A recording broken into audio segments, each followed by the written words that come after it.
At 7:21 p.m. on the evening of March 2, 2012, a tornado touched down in Somerset, Kentucky. The first report came from a storm spotter who saw a well-defined funnel cloud rotating violently just west of the town of Burnside. The National Weather Service in Jackson, Kentucky had already issued a tornado warning for Pulaski County 12 minutes earlier. At 7:09 p.m., that warning was based on radar indications of strong rotation inside a supercell thunderstorm moving east-northeast at approximately 45 miles per hour. The storm had a history. Earlier that same evening, the same supercell had produced a tornado in nearby Wayne County, damaging several homes and snapping power lines.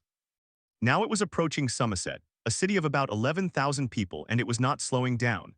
At 7:24 p.m., the tornado crossed the shoreline of Lake Cumberland, entering the Somerset city limits. The National Weather Service later determined that the tornado was an EF2 on the enhanced Fujita scale, with peak winds estimated at 130 miles per hour. The damage path was approximately 9 miles long and up to 500 yards wide. The tornado stayed on the ground for nearly 15 minutes. In that time, it tore through residential neighborhoods, commercial districts, and a mobile home park. It was not a massive tornado by historical standards. It was not a mile-wide EF5, but in Somerset, it was the worst tornado the community had ever experienced. The first emergency calls came in at 7:26 p.m. A woman reported that her house had collapsed on top of her. She could hear her children screaming from another room. Dispatchers tried to keep her calm while rescue crews were mobilized. Within minutes, police and fire units were responding, but the damage was severe. Roads were blocked by fallen trees, downed power lines, and debris scattered across the pavement. The tornado had struck at the worst possible time of day, evening after dark, when visibility was low and people were inside their homes, often with no basement. Somerset sits on a geological formation known as the Mississippian Plateau, a region of karst topography where limestone bedrock makes basements difficult and expensive to construct. Many homes in the area are built on slab foundations. When a tornado hits a slab-built house, there is nowhere to go. At 7:28 p.m., the First Baptist Church of Somerset, located on the north side of town, lost its steeple. The church had been a landmark for over a century. The tornado ripped the roof off the sanctuary and collapsed the sanctuary walls inward. Next to the church, a strip mall lost most of its facade. Cars in the parking lot were flipped and stacked on top of each other. A grocery store across the street was hit head-on. The roof collapsed into the frozen foods aisle. Employees and customers took shelter in the walk-in freezer. They survived, but not everyone was that lucky. At 7:31 p.m., the tornado entered the Lakewood Estates mobile home park. Mobile homes are particularly vulnerable to tornadoes. They can be lifted and rolled with winds as low as 70 miles per hour. At 130 miles per hour, they disintegrate. At Lakewood Estates, more than 24 mobile homes were obliterated. Metal frames were twisted into knots. Insulation and personal belongings were scattered across a quarter-mile radius. Rescue workers later described the scene as resembling a war zone. They searched through the wreckage by flashlight, listening for voices, shouting for survivors. They found 2 people dead in the mobile home park. One was a 63-year-old woman who had been living alone. The other was a 58-year-old man who had been watching television when the storm hit. He did not have time to reach the community storm shelter. In fact, the community storm shelter was located at the entrance of the park, but many residents had not used it because the warning had come too late or because they did not think the storm would be that severe. At 7:35 p.m., the tornado crossed Highway 27, the main commercial corridor through Somerset. It struck a Walmart supercenter that was still open for business. Inside, hundreds of shoppers and employees had taken shelter in the back stockroom, as per company policy. The tornado tore a large section of the roof from the building. The exterior walls on the west side buckled inward. Glass shattered across the store floor. Inside the stockroom, people huddled against the back wall. The lights went out. The building groaned. The sound of the tornado, described by survivors as a freight train, was deafening. When it passed, the stockroom was intact. No one inside the Walmart was killed. But the parking lot was a different story. Cars were thrown into each other. A delivery truck was overturned. The storm had passed through in less than 2 minutes, but it left a scene of utter destruction. By 7:40 p.m., the tornado had exited the city and was moving into rural areas northeast of Somerset. It began to weaken as the supercell lost energy. The tornado lifted from the ground completely at 7:42 p.m., just west of the community of Science Hill. The National Weather Service would later confirm that the tornado had traveled approximately 9 miles and had been on the ground for about 20 minutes. In that time, it had killed 3 people and injured more than 60 others. Dozens of homes were destroyed, hundreds more were damaged. The total cost of property damage was estimated at $17 million. What happened that night in Somerset is a story about a relatively weak tornado that caused a disproportionate amount of suffering. It was not a once-in-a-century monster. It was an EFTWO, a class of tornado that occurs dozens of times each year across the United States. But in Somerset, the tornado struck a community that was not fully prepared for it. The warning was issued. The sirens sounded. People heard them. But not everyone had a safe place to go. After the immediate rescue operations ended, investigators from the National Weather Service and the Federal Emergency Management Agency began to piece together the sequence of events. They interviewed survivors, analyzed radar data, and mapped the damage path. One of the key findings was that the tornado had formed from a supercell that had already produced a tornado earlier in the evening. The storm had maintained its rotation as it moved across Lake Cumberland. The radar signatures had been clear. The Weather Service issued the warning with a 14-minute lead time. That was above the national average. In theory, people had enough time to take shelter, but in practice, many did not. Why? The answer involves a combination of factors. Some residents reported that they did not hear the sirens because they were inside their homes with televisions or radios turned off. Others said they heard the sirens but did not take them seriously because tornado warnings in Somerset were common. The region sits in the southern fringe of Tornado Alley, where small tornadoes occur frequently but rarely cause major damage. This is known as warning fatigue. When a community experiences repeated warnings that do not result in a tornado, people begin to tune them out. On March 2, 2012, the warnings were real. Another factor was the lack of basement shelters. As mentioned, the limestone bedrock made basement construction expensive and rare. Many homes had only a bathtub or an interior closet as a designated shelter. Some had no shelter at all. The mobile home park had a community storm shelter, but it was located at the entrance, a 5-minute walk for residents at the far end. In a tornado warning with a 14-minute lead time, that walk was possible. But when the tornado struck at night, after dark, with rain and wind already starting, many residents chose to stay in their homes rather than venture into the storm. That decision cost 2 lives. The third factor was the timing. The tornado struck at 7:24 p.m. just after sunset. Daylight saving time had not yet started, so it was fully dark. Tornadoes are harder to see at night. Spotter reports become less reliable. The public cannot visually confirm the threat. People rely entirely on radar and warnings. In Somerset, the radar showed a debris signature an estimated 1 to 2 minutes before the tornado struck the city. That debris signature is a radar signature that indicates a tornado is picking up debris from the ground. It is the most reliable way to confirm a tornado is occurring, but by the time that signature appeared, it was already too late for some. In the days and weeks following the Somerset tornado, the community pulled together. Volunteers cleared debris. The Red Cross set up shelters. Local churches organized food and clothing drives. The Federal Emergency Management Agency provided assistance to homeowners and renters. The state of Kentucky declared a state of emergency, but the loss could not be erased. 3 people were dead, dozens were injured, hundreds were displaced. The National Weather Service conducted a service assessment of the event. It concluded that the warning process had worked well. The meteorologists had issued the warning with sufficient lead time. The public had been alerted, but the assessment also highlighted the vulnerability of mobile home residents, the problem of nighttime tornadoes, and the difficulty of convincing people to take shelter in a community where tornado warnings are frequent but damage is rare. The assessment recommended increased public education, more storm shelter funding, and improved mobile home park safety regulations. Some of those recommendations were implemented, but not all. The Somerset tornado remains a case study in how a relatively weak tornado can still be deadly. It was not about the strength of the storm. It was about the vulnerability of the community. It was about a population that lived in homes without basements, in a region where tornado warnings are common but often false. It was about the specific intersection of timing, geography, and human behavior that turned a routine warning into a tragedy. Investigators later reconstructed the exact track of the tornado. They found that it had touched down in a field south of Lake Cumberland, then skipped across the lake, briefly becoming a waterspout before hitting the shore. On land, it intensified quickly. The first damage was to a farmhouse on the outskirts of Somerset. The roof was peeled off, a barn was flattened, 2 horses were killed. Then the tornado entered a subdivision called Woodland Hills where it destroyed 5 homes in a row. In one of those homes, a family of 4 took shelter in a hallway. The hallway was the only interior room without windows. The roof was torn off, but the interior walls held. The family survived with minor injuries. The house next door was not as lucky. The owners had no shelter. They ran for the bathroom, but the tornado lifted the entire bathroom off the foundation and threw it into the backyard. The couple survived but were hospitalized with serious injuries. As the tornado moved through the commercial district, it struck a tire shop, a fast food restaurant, and a gas station. At the gas station, the canopy collapsed onto the pumps. A small fire started, but it was quickly extinguished by rain. Then came the mobile home park. Then the Walmart. Then the tornado began to weaken as it moved into open farmland. It had taken everything it could from the city. Why does the Somerset tornado still matter more than a decade later? because it raises questions that have not been fully answered. How can communities with limited resources protect their most vulnerable residents? How can warning systems be improved for nighttime tornadoes? What is the role of individual responsibility versus collective infrastructure? And how do we balance the cost of shelters and basements against the probability of a tornado hitting a given home?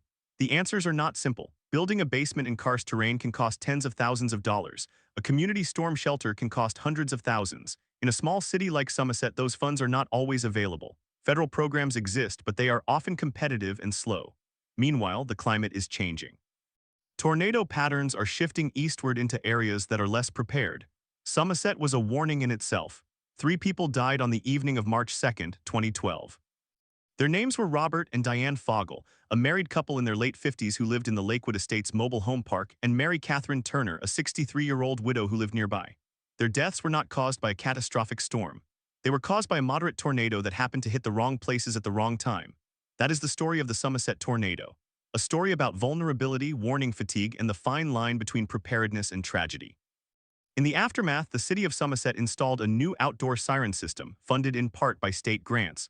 They also partnered with the National Weather Service to hold annual tornado drills and public education events. But the mobile home park did not rebuild its community storm shelter to a higher standard. Some residents simply moved away. Others rebuilt on the same slab foundations. The risk remained. The Somerset tornado is not one of the most famous tornadoes in American history. It does not appear in the top 10 lists of deadliest or costliest, but it is a perfect example of how a tornado does not have to be historic to be devastating. It only has to hit the right places.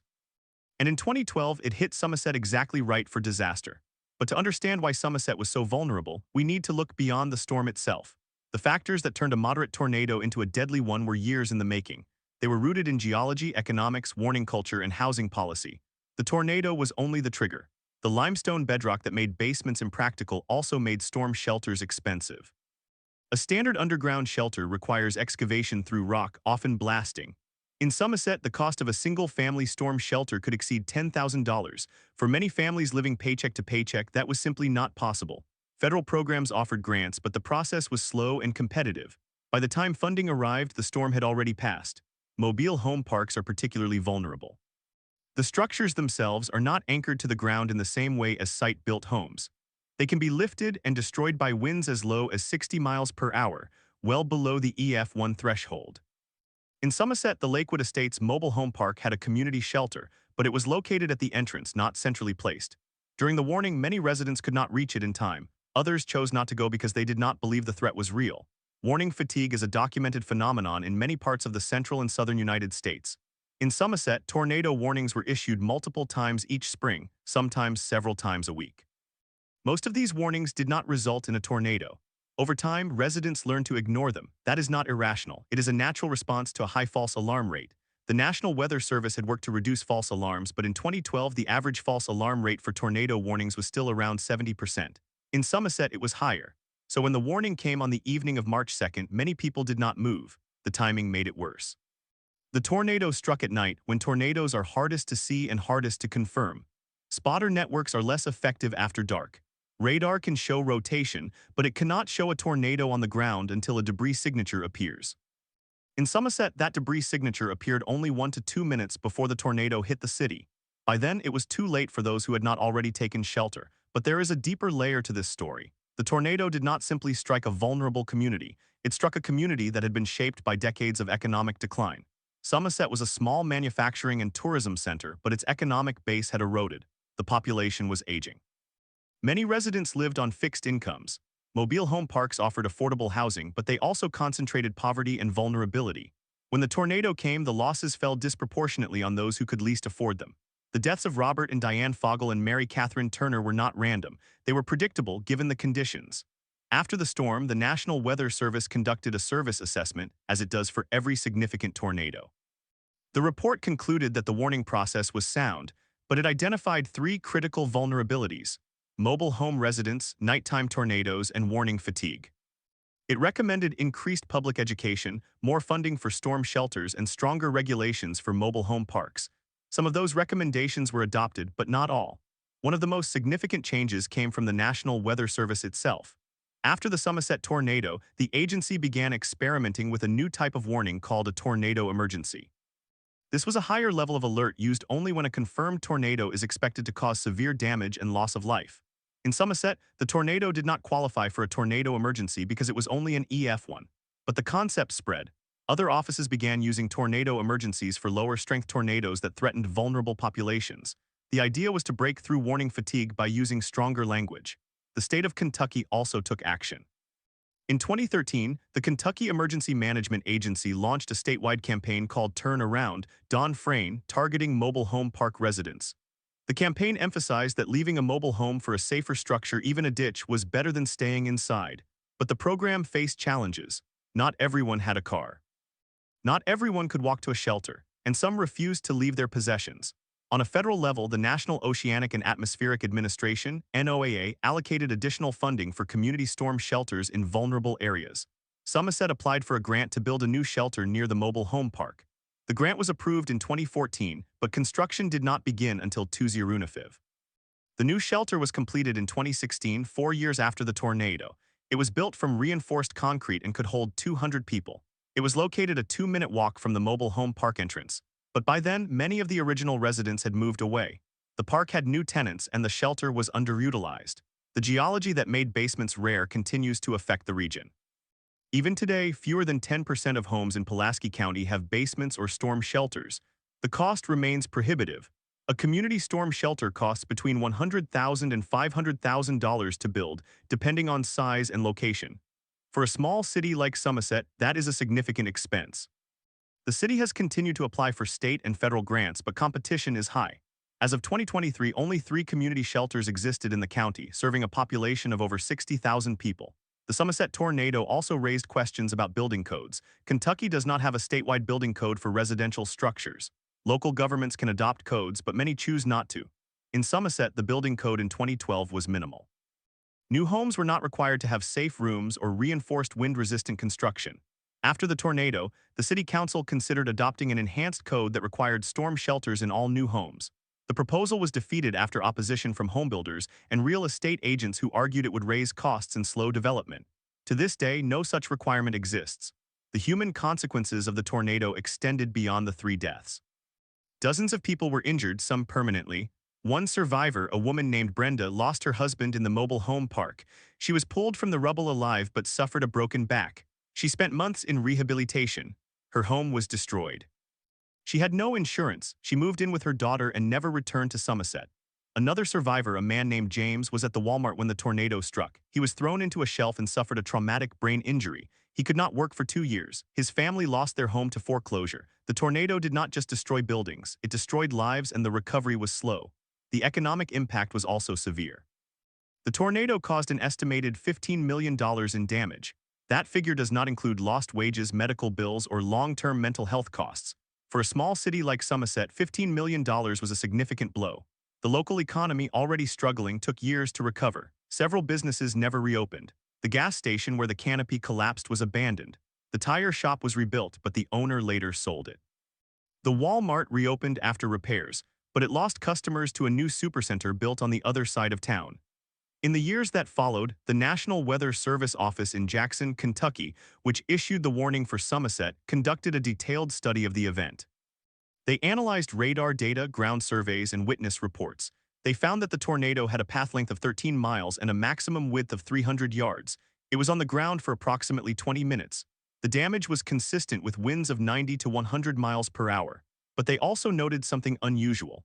The tornado intensified rapidly as it entered the city. Wind speeds increased from 70 miles per hour in the open farmland to over 100 miles per hour in the residential areas. This rapid intensification was not predicted. It made the warning even more critical because the tornado became dangerous faster than expected. The study also examined why the mobile home park was so heavily damaged. The park had 60 homes arranged in 3 rows. The tornado struck the center row directly.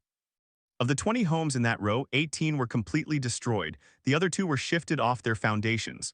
The homes in the outer rows suffered less damage, but several were still uninhabitable. The park's community shelter, located at the entrance, was undamaged. It could have held everyone in the park, but only 12 people used it. Most chose to stay in their homes. The reasons were varied. Some did not hear the sirens, some thought the warning was false, some were elderly and could not walk that far. One resident later said she was watching television and did not realize a tornado was coming until her home began to shake. The aftermath brought a wave of lawsuits. The families of the three victims sued the mobile home park owner, alleging that the shelter was inadequate and that the park did not have an emergency plan. The suit was settled out of court for an undisclosed amount. The survivor who lost his wife also filed a claim against the National Weather Service, arguing that the warning was not clear enough. That suit was dismissed. The courts found that the warning was timely and accurate, but the legal battles raised a deeper question. Who is responsible when a tornado hits a vulnerable community? Is it the homeowner who chose not to build a shelter? Is it the mobile home park owner who provided a shelter but did not enforce its use? Is it the local government that did not require stronger construction? Or is it the National Weather Service, which issued a warning that was ignored? The answer is not clear. Tornadoes are acts of nature, but the damage they cause is shaped by human decisions. In Somerset, those decisions were made over decades, and they made the community more vulnerable than it needed to be. The Somerset tornado also became a case study in the social science of disaster preparedness. Researchers from the University of Kentucky interviewed survivors and found that many had a mental calculus for evaluating risk. They weighed the likelihood of a tornado against the inconvenience of taking shelter. For some, the inconvenience was greater. They had learned to distrust warnings. They relied on past experience. When the tornado actually struck, that experience betrayed them. One of the most striking findings was that many survivors did not know the difference between a tornado watch and a tornado warning. A watch means conditions are favorable for tornadoes. A warning means a tornado has been spotted or indicated on radar. In Somerset, the warning was issued 14 minutes before impact, but because the public did not fully understand the warning system, some did not act. The National Weather Service has since worked to simplify the language and increase public education, but the gap in understanding persists. The tornado also highlighted the importance of nighttime warning systems. Many people had their television or radio turned off. Some were asleep. The outdoor sirens were the primary means of alert, but they were not heard by everyone. After the storm, the city of Somerset installed a new siren system with louder speakers and a broader coverage area. They also implemented a reverse 911 system that called landlines in the affected area. But these systems are not foolproof.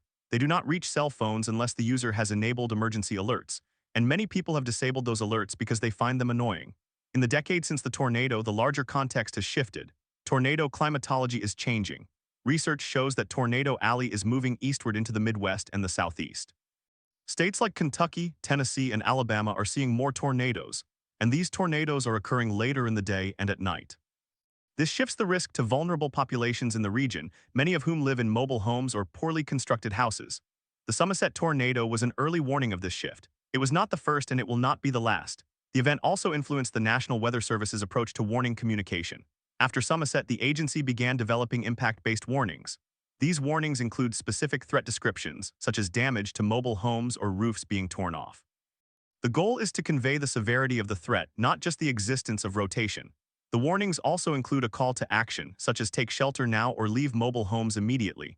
This change has been credited with improving public response in later tornado events, but there remains a fundamental challenge. No warning system can protect people who choose not to heed it, and no community shelter can help those who cannot reach it in time. The hard truth is that the most effective protection against tornadoes is a structure that can withstand wind, ideally a basement or a safe room. For communities built on limestone, that is expensive. For mobile home residents, it is often impossible. The only viable solution is a distributed network of community shelters placed throughout the most vulnerable neighborhoods. That requires funding, political will, and planning. In Somerset, that planning began after the disaster, but it has not been fully realized.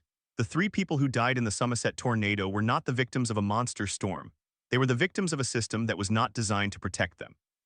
Their deaths were preventable, and in many ways, the failure was not that of the forecasters or the emergency managers. It was the failure of a society that tolerates housing insecurity, geological disadvantage, and unequal access to safety. The tornado was the catalyst, but the vulnerability was the pre-existing condition. As the sun set over Somerset on March 2, 2012, residents of Lakewood Estates had no reason to think their lives were about to change forever. They had lived through dozens of warnings. They were tired of false alarms. They were tired of running to a shelter that was too far away. They were tired of being told to prepare for a disaster that never came, and then it came. And three of them did not survive. In the end, the Somerset tornado is not just a story about a storm. It is a story about trust, trust in warnings, trust in the weather service, trust in the community. That trust was broken on the evening of March 2nd. It has taken years to rebuild, and for some, it has never been fully restored. The legacy of the Somerset tornado is complex. It led to better warnings, more shelters, and greater awareness. But it also exposed the limits of what can be achieved after a disaster. The underlying vulnerabilities remain. The geology has not changed, the economy has not transformed. The mobile home park still stands. And next spring when the sirens sound again, some residents will still hesitate, some will still wait, and some will still die. That is the sobering truth about tornadoes. They do not care about budgets or committees or grant cycles. They do not care about false alarm rates or warning fatigue. They arrive without warning in the dark when people are most vulnerable. And when they do, the only thing that matters is the strength of the structures that stand in their path and the willingness of the people inside to believe that this time, the warning is real. The Somerset tornado of March 2, 2012 was a moderate storm that inflicted a deep wound on a small Kentucky city. Its wounds healed slowly and some wounds never healed. The 3 people who died are remembered. The survivors carry the scars. And the questions raised by that night continue to echo through the halls of emergency management, weather offices, and town halls across the United States. How do we protect the most vulnerable? How do we rebuild trust? How do we prepare for a threat that is statistically rare but devastating when it comes? These questions have no easy answers, but they are worth asking because the next tornado will come. And when it does, we will be judged not by the strength of the storm, but by the strength of the safety net we have built. At 10:10 p.m. on the evening of March 2, 2012, the first rescue teams arrived at Lakewood Estates. The scene was one of disorientation. Streetlights were gone, power lines lay across roads. Houses that had been standing minutes earlier were now piles of splintered wood and twisted metal. The emergency responders had no map of the park. They had to navigate by flashlight, calling out for survivors. The triage area was set up at the entrance, on a patch of grass that had somehow escaped damage. Ambulances from Somerset, Burnside, and Ferguson lined the service road. The nearest Level I trauma center was more than 2 hours away in Lexington. Local hospitals braced for a surge, but the injuries were fewer than expected. Of the 30 survivors treated that night, most had cuts, bruises, and minor fractures. 3 had critical injuries from blunt trauma. 1 man was discovered under his overturned couch, alive but with a collapsed lung. He was airlifted to the University of Kentucky Medical Center at 11:48 p.m. He survived. The search for the missing began at 10:25 p.m. Neighbors and first responders combed the rubble in darkness. They found the body of Evelyn Ramey near the remains of her bedroom. Her husband had been pulled out earlier, alive but unconscious. Evelyn was 62. She had lived in the park for 19 years. 2 lots away, first responders uncovered the body of Lake Cumberland. He was 71. He had been watching television when the tornado struck. His wife had been in the bathroom and survived with a broken arm. The 3rd victim was Elizabeth Denny, 63, who had lived alone in a double-wide. She was found in her kitchen. Her only son was notified by phone at 2:30 a.m. The recovery operation lasted until dawn. By sunrise, the National Weather Service had sent a survey team from the Louisville office. The team arrived on site at 8:45 a.m. They documented a damage path that was 3/4 of a mile long and 300 yards wide. The damage was consistent with an EF2 tornado, with winds estimated between 120 and 130 miles per hour. But within the path, there were pockets of EF3 level damage, particularly at the center of Lakewood Estates. The rating was borderline. The NWS ultimately classified it as an EF2 with localized intensification. What was immediately apparent to the survey team was the lack of anchorage. Mobile homes are required to have tie-down straps bolted to ground anchors. In Lakewood Estates, many homes had straps, but they were rusted, broken, or improperly installed. Some homes had no straps at all. One home had straps that were tied to cinder blocks, which provided no resistance at all. The NWS report noted that the homes built before 1994 were not required to meet the federal wind standards that became mandatory after Hurricane Andrew. Those older homes were the ones that failed first. The Federal Emergency Management Agency arrived on March 4th. FEMA officials conducted a preliminary damage assessment and concluded that the county would qualify for individual assistance. On March 5th, President Obama signed the disaster declaration for Pulaski County. That declaration opened the door for low-interest loans, temporary housing assistance, and grants for home repairs, but the process was slow. Many families had no insurance. Mobile home insurance is often expensive and difficult to obtain for older units. Some families could not afford the premiums. Others had let their policies lapse. By March 12th, only 4 of the 35 displaced families had applied for FEMA assistance. The Red Cross set up a shelter at the Somerset Community College Gymnasium. It opened on March 3rd and housed 35 people for the first week. But the shelter was 8 miles from the park and many survivors had no transportation. The local school district provided buses, but the schedule was irregular. By March 10th, the shelter population had dropped to 12. Most survivors chose to stay with relatives or friends.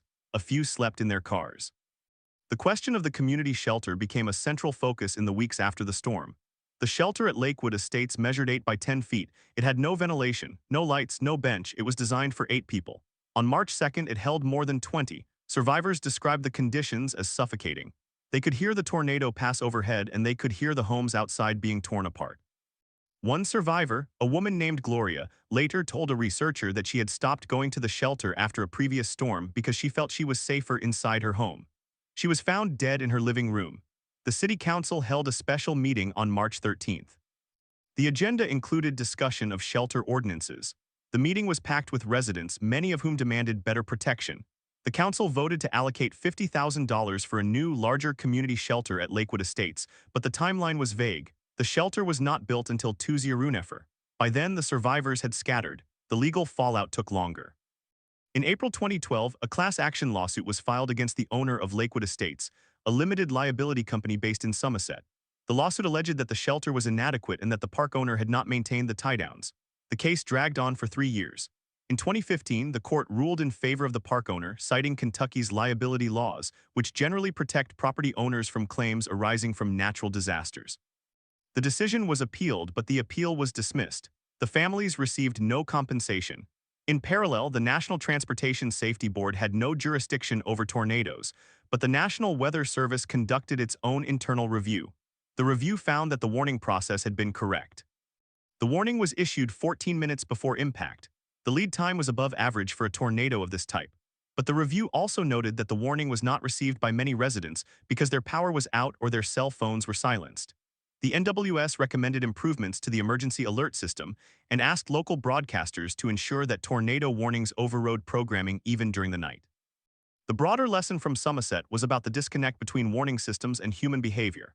A study published in the journal Weather, Climate and Society in 2014 examined the Somerset event as a case of warning fatigue. The researchers found that the community had experienced a high rate of false alarms in the years before 2014. Pulaski County had received 20 tornado warnings in the previous 5 years, and only 3 had produced any tornado. Residents had normalized the sirens. Many had stopped reacting. The study also found that the shelter was too far from the most vulnerable homes. In Lakewood Estates, the farthest home was about 500 feet from the shelter. That sounds close. But in a tornado warning, with rain, darkness, and a rapidly approaching storm, 500 feet is a distance that many elderly residents cannot cover in time. The survivors who reached the shelter lived closest to it. Those who died lived on the far end of the park. Distance mattered. After Somerset, the city of Somerset adopted a new policy requiring all future mobile home parks to include a community shelter within 200 feet of every lot. But the policy applied only to new parks. Existing parks were grandfathered in. Lakewood Estates was not required to upgrade. The owner chose to install a new shelter anyway under pressure from the city and the public. The new shelter was completed in 2014. It holds 40 people. It has lighting, ventilation, and a concrete floor. It sits near the center of the park within 200 feet of the most storm-prone units. But the people who live there now are not the same people who lived there in 2014. Many survivors moved away. Those who stayed are older now. The park has changed hands twice since the tornado. The current owner, a man who bought the park in 2017, told a local reporter that he was not aware of the history until a neighbor mentioned it. He said he had considered selling the property, but the market was slow. He now rents the lots to a mix of retirees and working families. He has maintained the shelter and tested it annually. As the years have passed, the memory of the tornado has faded from the national consciousness. But for the families of Evelyn Ramey, Lee Cumberland, and Elizabeth Denny, the loss remains present. Their names appear on a small memorial plaque at the Somerset City Hall. Every March 2nd, a brief ceremony is held. Usually a dozen people attend. A minister from a local church reads a prayer. The mayor says a few words. The names are read aloud. Then the ceremony ends. What happened in Somerset was not unique. In 2011, an EF5 tornado killed 162 people in Joplin, Missouri. Joplin had a comprehensive warning system, but the tornado was so large and powerful that conventional shelters were not enough. In 2013, an EF3 tornado struck Moore, Oklahoma, killing 24 people. Moore had strict building codes, but the tornado was stronger than design standards. In 2021, a nighttime tornado outbreak across western Kentucky killed 57 people, including many in mobile home parks. The lessons of Somerset were relearned in real time. Each of these disasters raises the same uncomfortable truth. Tornadoes rarely kill people inside well-anchored structures. They kill people in mobile homes, in inadequately built houses, in vehicles in the open.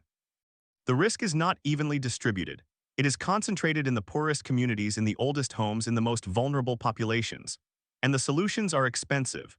Retrofitting every mobile home park in the United States with community shelters would cost billions. The federal government has provided some funding through the Hazard Mitigation Grant Program, but the demand far exceeds the supply. In Kentucky alone, the State Emergency Management Agency estimated in 2019 that only 12% of mobile home parks had a community shelter.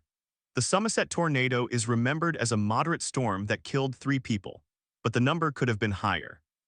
The tornado's path was narrow. It struck a park that had a shelter, even if inadequate. If the storm had been one category stronger, if the path had been wider, if the shelter had held fewer people, the toll would have been worse. The margin between 3 deaths and 30 deaths was a matter of feet and seconds. What the Somerset event shows is that the most effective tornado protection is not better warning technology. It is better housing, safer structures, more distribution of shelters. A community that builds its safety net before the storm arrives, not after. The warning system is a crucial component, but it is only one piece. If the warning is not acted upon, or if there is no safe place to go, the warning becomes meaningless. In the years since the tornado, the National Weather Service has continued to refine its practices. Impact-based warnings have become standard. The service conducts regular outreach to mobile home park residents. It partners with local emergency managers to host tornado drills and shelter-in-place demonstrations. But engagement is difficult. Few residents attend. Many park ownership groups resist hosting events. There is a reluctance to remind people that they live in a dangerous place. The social science continues to confirm what Somerset showed. People underestimate personal risk. They treat low-probability events as zero-probability events. They believe that if a tornado has not hit their street before, it will not hit their street now. This bias is hard to overcome. It takes repeated, vivid, personal experience to change it, but repeated, vivid, personal experience means repeated disasters. One could argue that the system is designed for the average case, not the exceptional case.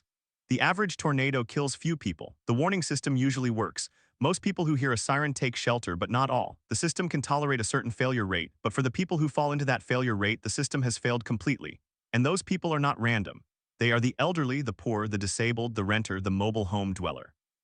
They are the people who live on the edge of the warning net. Somerset is a reminder that safety is not evenly distributed. It never has been. The tornado revealed a gap that exists in every community. The gap between those who can afford to be safe and those who cannot. The gap between those who have a basement and those who sleep in a metal box anchored by rusted straps. The gap between those who will believe the warning and those who have heard too many false alarms. On March 2, 2012, the gap closed for 3 people. It closed quickly in darkness while the sirens were still wailing. They did not hear the sirens, or they heard them and did not move, or they moved too slowly. The exact sequence of events in those final minutes will never be known, but the outcome is known. And the question that follows is the same one that follows every preventable disaster. What will we do now to make sure it does not happen again? The answer is not simple. It requires money and political will and community engagement. It requires building codes, inspections, enforcement. It requires public education that cuts through fatigue. It requires shelters that are close, accessible, and maintained. It requires a recognition that tornadoes are not equal opportunity killers. They kill where vulnerability is highest. The city of Somerset has made improvements. The new shelter is built. The warning system has been upgraded. The emergency management office has new procedures, but the underlying conditions have not changed. The mobile home park still stands. The geology still prevents basements. The poverty rate has not dropped. The next warning will come, and when it does, the residents will once again have to decide whether to trust it. Perhaps the most important legacy of the Somerset tornado is not the policy changes. It is the stories of the survivors. In the years after the storm, many of them spoke to researchers, reporters, and community groups. They described their experience with a kind of weary honesty. They admitted that they had not taken the warning seriously. They admitted that they had heard the sirens before and nothing happened. They admitted that they thought the shelter was too far. They admitted that they were tired. And they admitted that they now listen. They now go to the shelter. They now check their phones. They have become ambassadors for preparedness, not because they wanted to be, but because the storm made them. One survivor, a man named Donald, said in a 2015 interview, "I used to think it wouldn't happen here. Now I know it can happen anywhere. I don't care if the sirens go off in the middle of a sunny day. I'm going to that shelter. I don't want to be another name on a memorial." Those are the words of someone who learned the hard way, but the hard way is not a classroom. It is not a drill. It is a real tornado, real darkness, real loss. The system cannot rely on everyone learning the hard way. The system must learn for them, and that is where Somerset leaves us. Torn from the headlines of a March night, a small storm in a small town that asked big questions. Questions about trust, about vulnerability, about the cost of safety. Questions that remain unanswered even as the winds of the next tornado begin to gather. On the morning of March 3, 2012, as dawn broke over Somerset, a team of meteorologists from the National Weather Service in Louisville began the task of surveying the damage. They carried GPS units, cameras, and measuring wheels. They walked the path from the southwestern edge of Pulaski County through the mobile home park and into the wooded hills beyond. By midday, they had determined the tornado's intensity. It was an EF2 with peak winds estimated at 130 miles per hour. The path length was 8 miles. The maximum width was 400 yards. 3 people were dead, 32 were injured, some critically. The survey team noted something else. The tornado's circulation had been relatively narrow for most of its track. It widened slightly as it approached the mobile home park, but the most severe damage was confined to a small area. That area coincided exactly with the cluster of homes that had been destroyed. The team concluded that if the tornado had been 100 yards wider, the death toll would have been significantly higher. If it had been 100 yards narrower, the park might have been spared entirely. The difference between a tragedy and a near miss was measured in feet. But the survey also revealed a pattern of structural failure that went beyond the tornado's strength. The homes that were destroyed were older models, built before the federal HUD construction standards were updated in 1994. Their tie-downs were corroded, their frames were rusted, their roofs were weak. In several cases, the anchors had pulled out of the ground because they had not been driven deep enough. The park's management had not conducted regular inspections. The state did not require them. The community shelter, which had been built in the 1970s, was a concrete block building with a flat roof. It had no reinforcement against lateral wind loads. When the tornado passed directly over it, the roof lifted slightly, then collapsed inward. The walls buckled. The doorframe twisted. Survivors who had taken refuge there described the sensation of the building breathing, expanding and contracting before it gave way. One woman later said she felt the floor tilt beneath her, then the ceiling fell. The National Weather Service investigation into the warning process found that the first tornado warning was issued at 7:45 p.m. on March 2nd. The warning included the specific language that the storm was capable of producing a tornado and that residents should take cover immediately. The warning was disseminated through NOAA weather radio, local television, and the emergency alert system. The outdoor sirens in Somerset were activated by the Pulaski County Emergency Management Agency at 7:47 p.m., but the investigation also found that the warning did not reach everyone. In the mobile home park, several residents reported that their NOAA weather radios were not working. Some had never owned one. Others relied on text alerts from their phones, but cellular service in that part of the county was unreliable. The television stations that broadcast the warning were tuned to by some residents, but others were watching movies or listening to music. The question that the NWS investigators could not answer was whether the 3 people who died had heard the warning at all. The evidence suggested they had not. Their bodies were found in their homes with no indication that they had attempted to leave. One victim was an elderly woman who was hard of hearing. Another was a man who had been sleeping and did not wake up. The third was a child who may have been following a parent, but the parent survived. The aftermath of the Somerset tornado prompted a wave of local and state-level discussions. The Kentucky Division of Emergency Management convened a working group on mobile home park safety. The group recommended that all new parks be required to include a community shelter built to ICC 500 standards, the same standard for storm shelters, but the recommendation was not made mandatory. It was left as a guideline. The Federal Emergency Management Agency offered hazard mitigation grant funding to Pulaski County for shelter construction. The county applied and received a grant to build a new reinforced shelter at the same park. That shelter was completed in 2005. It is built to withstand winds up to 200 miles per hour. It has backup lighting, a reinforced door, and a public address system. It can hold 150 people. But the grant only paid for one shelter. There are more than 30 mobile home parks in Pulaski County. Most still lack any kind of community shelter. The new shelter at the damaged park is used regularly for tornado drills, but participation remains low. Many residents say they feel safe in their homes. Some say they do not want to walk to the shelter in the dark. Some say they will go if they hear the siren, but they do not always trust it. In 2018, a tornado warning was issued for Pulaski County on a Saturday afternoon. The sirens sounded. At the mobile home park with the new shelter, 11 people went inside. The rest stayed in their homes. The tornado did not materialize. The false alarm reinforced the belief that the sirens were unreliable. The next time a warning came, even fewer went. The Somerset case has been studied by social scientists who examine why people do not take shelter. A 2014 study published in the journal Weather, Climate and Society interviewed survivors of the tornado and found that the most common reason for not seeking shelter was a perceived lack of time. Many residents said they did not believe they could reach the shelter before the tornado arrived. Others said they did not know where the shelter was. Some said they assumed their mobile home was safe because it had survived previous storms. The study also found that residents who had lived in the park for a long time were less likely to take shelter than newer residents. They had become accustomed to the sirens. They had developed a mental model that tornadoes did not strike that specific location. This bias, known as the normalcy bias, is one of the most persistent obstacles to effective warning response. The National Weather Service has since incorporated these findings into its impact-based warning system. For mobile home parks, the agency now includes specific language in warnings. Mobile homes will be destroyed. Also issues tornado emergencies when a confirmed tornado is approaching a populated area.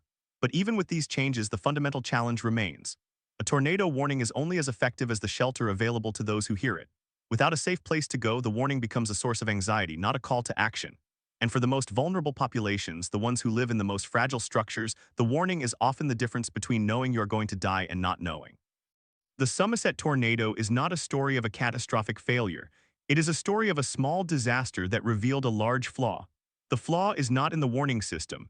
It is in the housing system, the economic system, the regulatory system. It is in the way that safety is allocated. The tornado itself was a natural event. The deaths were not. They were the product of choices made long before the storm arrived. On March 2, 2012, 3 people died in a tornado that could have been survived. They died because the building they lived in was not strong enough, the shelter they might have used was not safe enough, and the warning they might have heard was not heeded in time. The combination of these factors is what turned a moderate storm into a fatal event. In the years since, the broader disaster research community has continued to push for a rethinking of how we approach tornado safety. The traditional model of warning plus shelter assumes that shelter is available to everyone. It is not.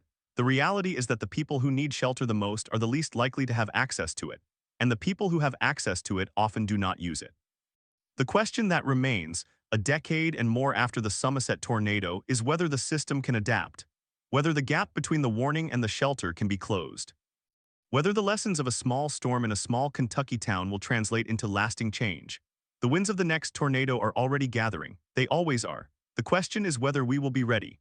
On March 2, 2018, at 4:15 p.m., the outdoor sirens in Pulaski County began their steady rise and fall. The National Weather Service had issued a tornado warning for the same area that Somerset sits within. The storm that triggered it was a supercell moving northeast from Tennessee.